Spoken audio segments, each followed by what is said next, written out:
Warning, incoming game over. Warning, incoming game over.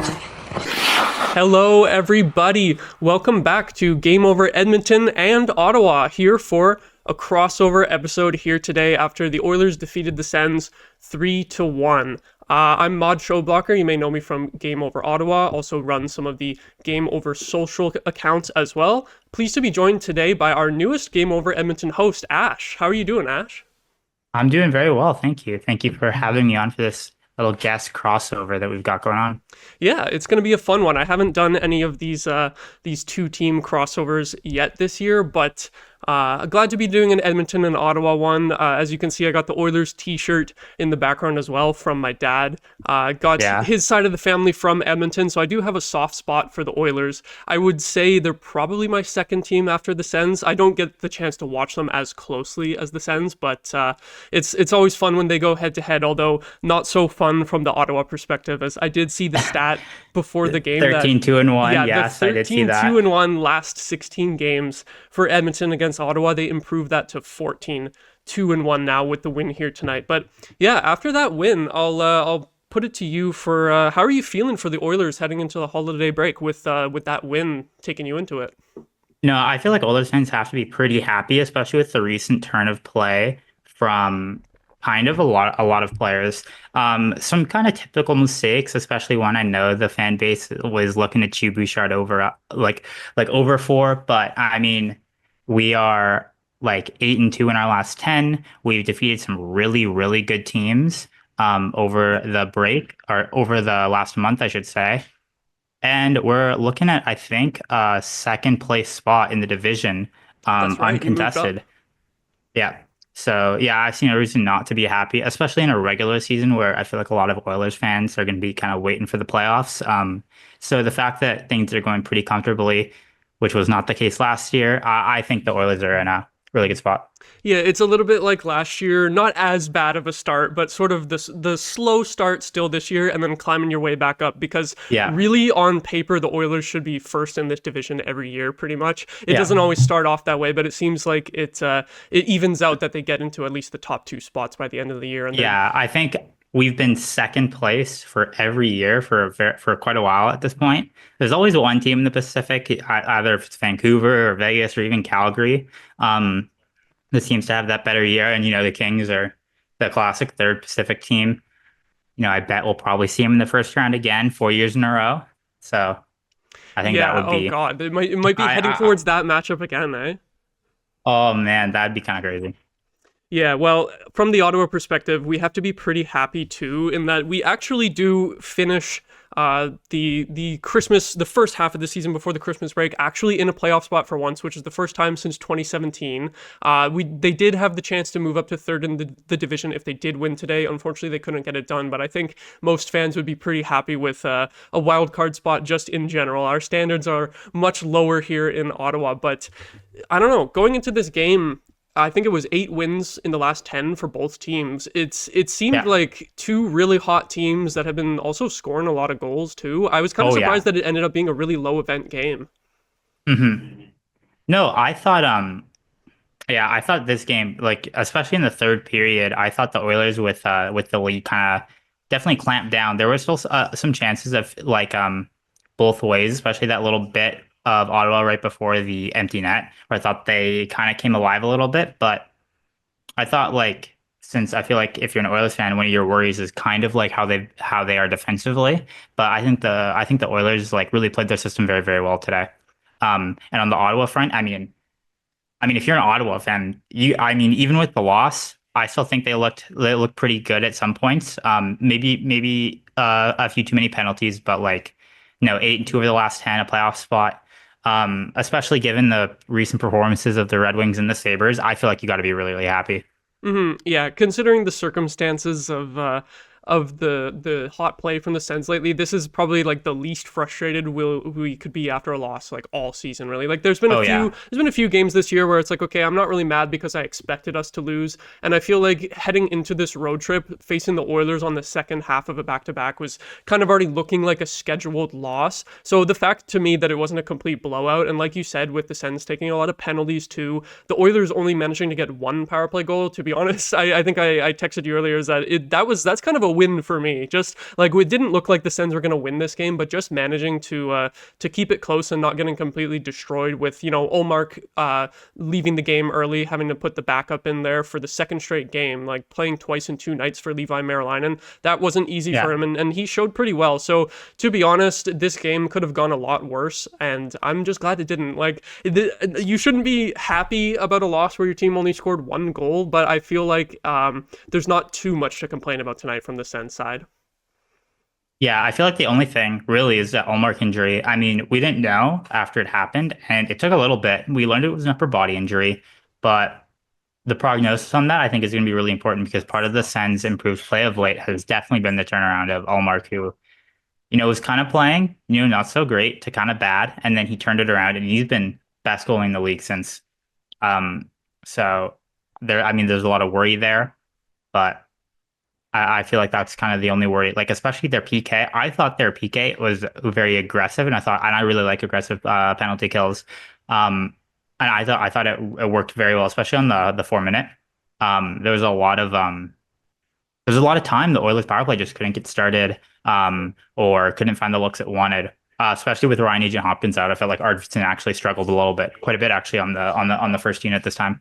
Mm-hmm. Yeah, he was over there on that left wing spot on the boards, and he was kind of fumbling some puck retrievals and some. Yeah, there were a few looks. There were a few looks he could have had where I feel like RNH actually plays more towards the middle, towards the slot, and so that spot is usually occupied by either Bouchard or McDavid, and so some plays died on his stick over there. Those could have led to a goal, but first time on the first unit power play, there's really no power play that operates with one where you have McDavid, Bouchard, and Draisaitl on it. Like, those 3 move around and they move the puck with nobody else in the league, so it's gonna be hard for him to kind of get into that system a bit. Mm-hmm. But I mean, still a lot for the Sens to be proud of for only 1 goal.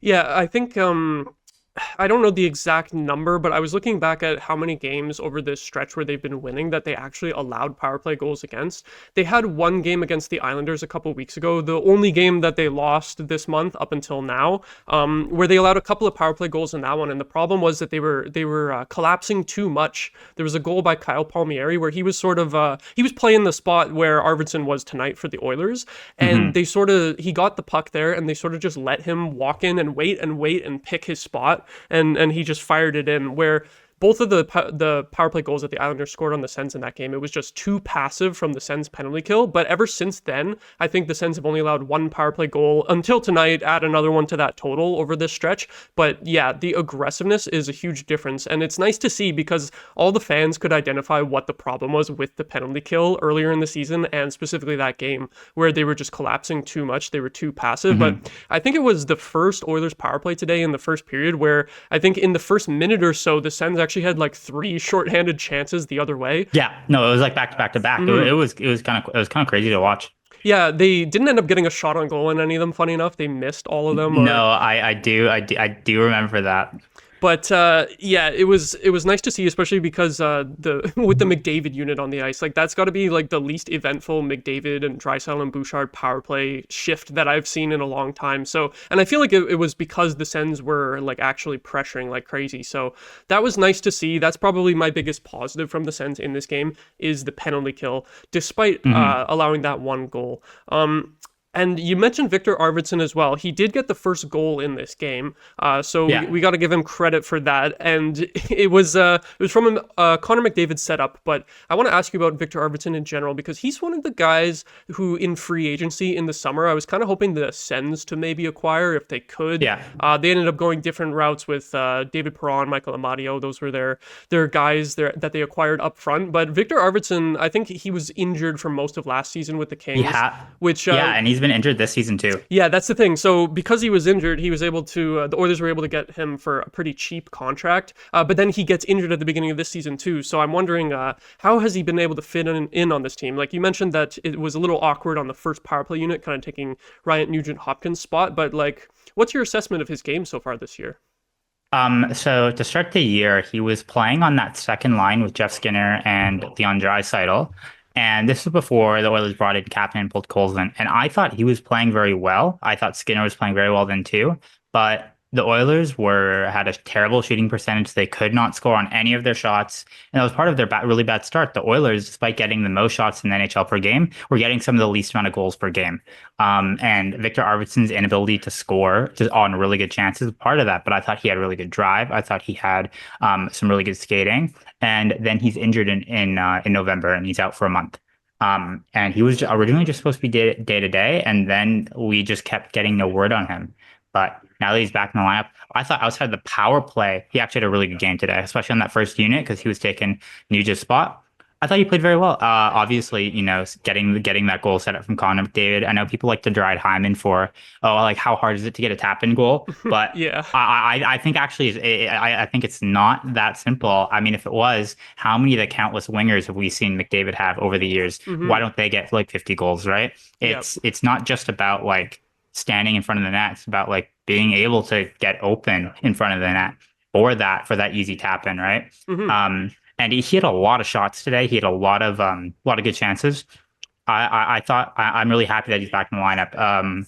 And so especially when he's playing on those top two lines, I feel like he plays very, very well. So I'm really happy with his play today. Outside of the power play, but that was short notice because we didn't know Nuge was going to be out until like a minute before the game started. So Yeah, and you mentioned that ability to finish while playing with McDavid. Like, not everyone can do it because I still remember early in his career when he was playing with like Ty Ratty and who else? Like Benoit Pouliot as well. Like, Jesse Puljujarvi, who I love, but has hands of stone. I swear to God.